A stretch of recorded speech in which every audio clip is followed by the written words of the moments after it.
কাঁকড়া চাষ সম্পর্কিত ভিডিও এপিসোড 4-এ আপনাদের সকলকে জানাই আন্তরিক অভিনন্দন। আশা করি আপনারা অনেক ভালো আছেন, অনেক সুস্থ আছেন। আপনি যদি কাঁকড়া চাষ সম্পর্কে আরও বিভিন্ন তথ্য সংগ্রহ করতে চান তাহলে এই ভিডিওর আরও 3টি পর্ব রয়েছে। এপিসোড 1, এপিসোড 2 এবং 3 এই 3টি পর্ব অবশ্যই আপনাকে দেখতে হবে।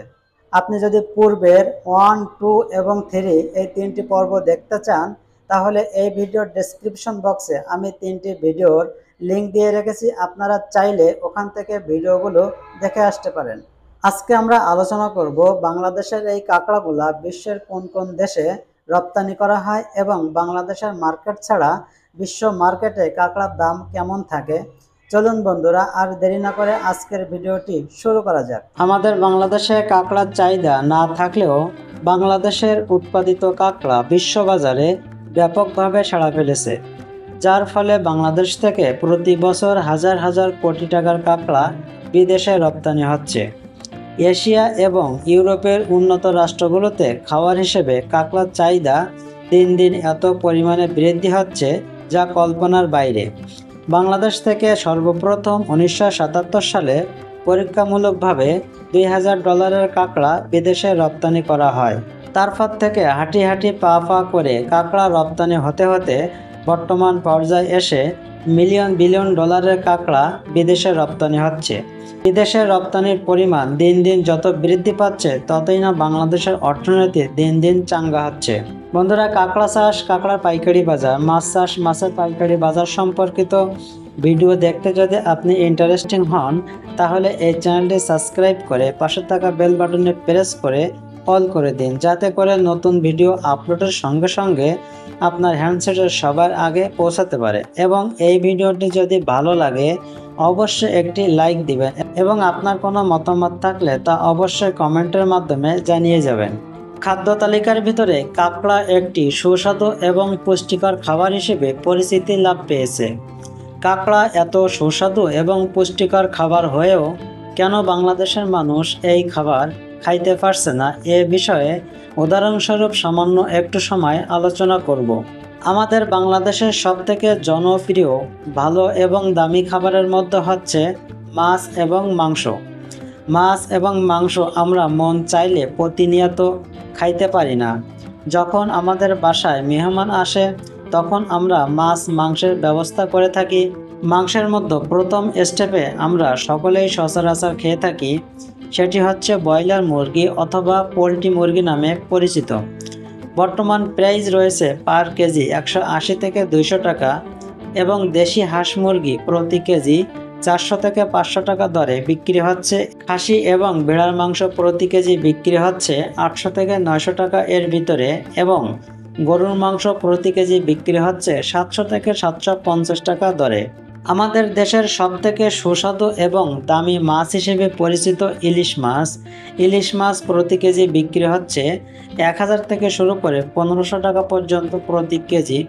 উল্লেখিত মাছ এবং মাংস আমাদের বাংলাদেশের সব শ্রেণীর মানুষ মন চাইলে, ইচ্ছে করলে যখন তখন খাইতে পারে না, কিন্তু যারা প্রভাবশালী ধনী ব্যক্তি রয়েছে তারা ইচ্ছে করলে যখন তখন মন চাইলে খাইতে পারে। আমি মাছ এবং মাংসের যে দামগুলো বলছি এই দাম থেকে অনেক গুণ বেশি দামে বিক্রি হচ্ছে কাঁকড়া। যেমন মনে করেন আজকে 200 গ্রাম একটি ময়লা কাঁকড়ার ভিতরে যদি ডিম থাকে তাহলে ওই কাঁকড়াটি প্রতি কেজি বিক্রি হচ্ছে 2000 টাকা দরে। দেখেন বন্ধুরা, মাছ মাংস পিছনে ফেলে কাঁকড়ার বাজার অনেক গুণ উপরে রয়েছে। বন্ধুরা, এখন আমি বলবো কেন বাংলাদেশে কাঁকড়ার দাম এত বেশি, এর পিছনে কারণ কি।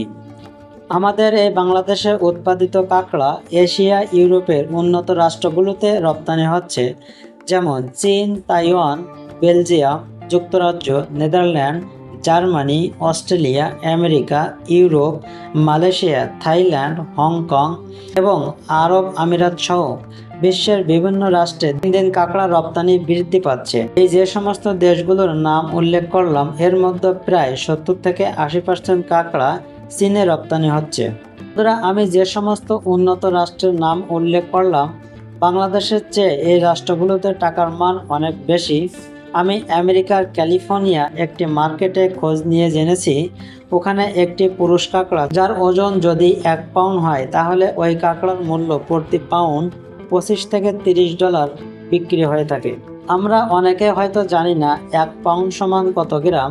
1 পাউন্ড সমান 453 গ্রাম প্লাস। আমাদের দেশে 470 গ্রাম যদি একটি পুরুষ কাঁকড়ার ওজন হয় তখন তার গ্রেড হয় XXL এবং XXL কাঁকড়ার দাম প্রতি কেজি 1500 টাকা দরে বিক্রি হচ্ছে। তাহলে 500 গ্রাম কাঁকড়ার দাম হয়ে থাকে 750 টাকা। আপনি এখানে হিসাব করে দেখেন আমাদের বাংলাদেশে 1 পাউন্ড ওজন কাঁকড়ার দাম 750 টাকা। বাংলাদেশের এই 750 টাকার কাঁকড়া আমেরিকার মার্কেটে বিক্রি হচ্ছে $25। এবার আমরা হিসাব করব $25 সমান বাংলাদেশ কত টাকা হয়। $1 সমান 120 টাকা। তাহলে 120 ইন্টু 25 সমান 3000 টাকা। তাহলে আপনি এখন চিন্তা করে দেখেন কেন বাংলাদেশে কাঁকড়ার দাম এত বেশি হয়। 750 টাকার কাঁকড়া বিদেশে রপ্তানি হচ্ছে 3000 টাকা। শুধু আমেরিকাতে নয়, এরকম বিশ্বের সব মার্কেটে এমনভাবে বিক্রি হয়ে থাকে। বন্ধুরা, আমাদের বাংলাদেশে কাঁকড়ার দাম এত বৃদ্ধি হওয়ার কারণে বাংলাদেশের অধিকাংশ মাছ চাষিরা বর্তমান কাঁকড়া চাষের দিকে ঝুঁকছে। বাংলাদেশের দক্ষিণ অঞ্চল বিশেষ করে খুলনা, বাগেরহাট, সাতক্ষীরা এই সমস্ত জেলাগুলোতে বাণিজ্যিকভাবে এই কাঁকড়া চাষ করা হচ্ছে। এছাড়া উপকূলীয় অঞ্চল যেমন কক্সবাজার, চট্টগ্রাম, পটুয়াখালী, বরিশাল, নোয়াখালী, মহেশখালী, কুতুবদিয়া, সন্দ্বীপ এই সমস্ত এলাকায় বাণিজ্যিকভাবে ব্যাপক হারে কাঁকড়া চাষ শুরু করছে এবং এই কাঁকড়ার খামার গড়ে ওঠার কারণে বাংলাদেশের প্রায় লক্ষাধিক বেকার যুবকের কর্মসংস্থানের ব্যবস্থা হয়েছে। আপনারা যারা প্রবাস থেকে এই ভিডিওটি দেখছেন, আপনার নিকটস্থ সুপার শপে অথবা সুপার মার্কেটে কোন সাইজের কাঁকড়া কীরকম দামে বিক্রি হয় কমেন্টের মাধ্যমে আমাকে বিস্তারিতভাবে জানিয়ে দিবেন। আমাদের বাংলাদেশে কাঁকড়াগুলো তো কেজিতে বিক্রি হয়ে থাকে গ্রেড বাই গ্রেড, কিন্তু আপনি যে দেশে থাকেন এই দেশে কাঁকড়াগুলা কেজিতে বিক্রি হয় নাকি পাউন্ডে বিক্রি হয়, গ্রেড বাই গ্রেড বিক্রি হয় নাকি গ্রেড ছাড়া বিক্রি হয়। যদি গ্রেডে বিক্রি হয়ে থাকে তাহলে ওই গ্রেডগুলো আমাকে একটু জানিয়ে দেবেন কমেন্টের মাধ্যমে। বন্ধুরা, আমার এই চ্যানেলে আমি কাঁকড়া চাষ, কাঁকড়ার পাইকারি বাজার, মাছ চাষ, মাছের পাইকারি বাজার সম্পর্কে বিভিন্ন রকম তথ্য আপনাদের সামনে তুলে ধরি। আপনারা যদি এই সমস্ত তথ্যগুলো জানতে চান, শিখতে চান, তাহলে আমার এই চ্যানেলটি ভিজিট করে কাঁকড়া এবং মাছ সম্পর্কে বিভিন্ন রকমের ভিডিওগুলো দেখে আসতে পারেন এবং পরবর্তীতে নতুন ভিডিও পাওয়ার জন্য এই চ্যানেলটি সাবস্ক্রাইব করে পাশে থাকা বেল বাটন প্রেস করে অল করে দিবেন এবং এই ভিডিওটি যদি ভালো লাগে অবশ্যই একটি লাইক দিবেন। আপনারা সবাই ভালো থাকেন, সুস্থ থাকেন, নিজের এবং নিজের পরিবারের প্রতি খেয়াল রাখবেন এই কামনায় আজকের ভিডিওটি শেষ করলাম। খোদা হাফেজ।